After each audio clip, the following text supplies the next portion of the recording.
I was born in the mid-50s, the era of chrome cars, Cecil B. DeMille cinema, and the burst of television. Flying saucers and communism were the talk of the day. Angelo Roncalli was Pope John the 23rd, and Dwight Eisenhower was our president, but I don't quite remember him. His successor, a lanky, freckled-faced Irishman, was special to me. President John Fitzgerald Kennedy anointed me. My mom was my best friend, and the Roman Catholic Church of St. Sebastian in Woodside gave me my strong faith in God, steadfast 64 years later. I never did, nor will I ever entertain perfection, even in my Creator, who deemed that perfection is found in imperfection, and darkness is the shadow of light. I always knew that. Perfection is relative. That revelation is the source of my content and inner peace. One can be happy in an evil world in its journey to maturation. It is from this perspective I yield my unsolicited opine. According to scientists, being born is unbearingingly painful, yet our exit is quite painless from our physical body aspect. The spiritual aspect of our existence is up for speculation. I did not ask to be born, nor did I ever achieve any moment of greatness, so my influence on world achievements have no effect on history.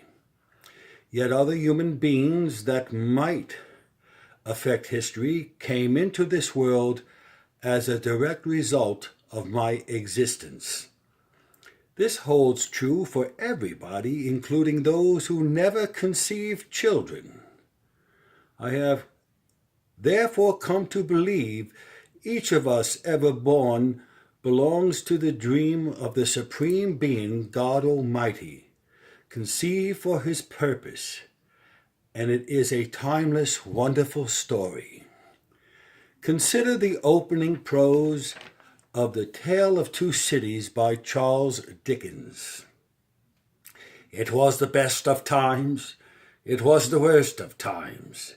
It was the age of wisdom, it was the age of foolishness, it was the epoch of belief, it was the epoch of incredulity.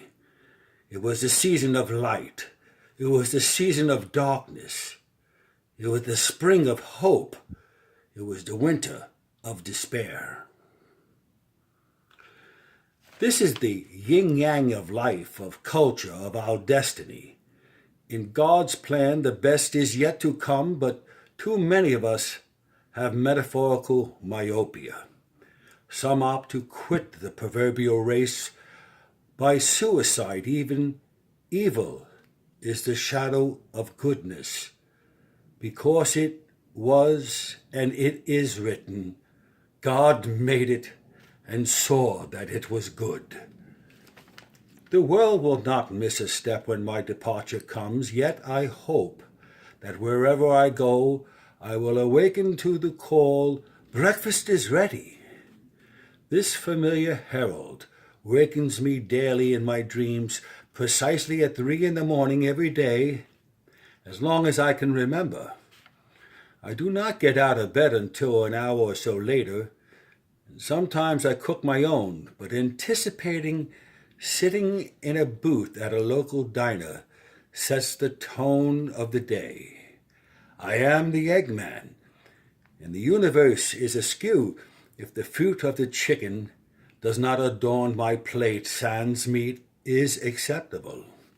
The aroma of fresh brewed coffee and frying bacon stimulates my senses, and the creative thought process starts churning.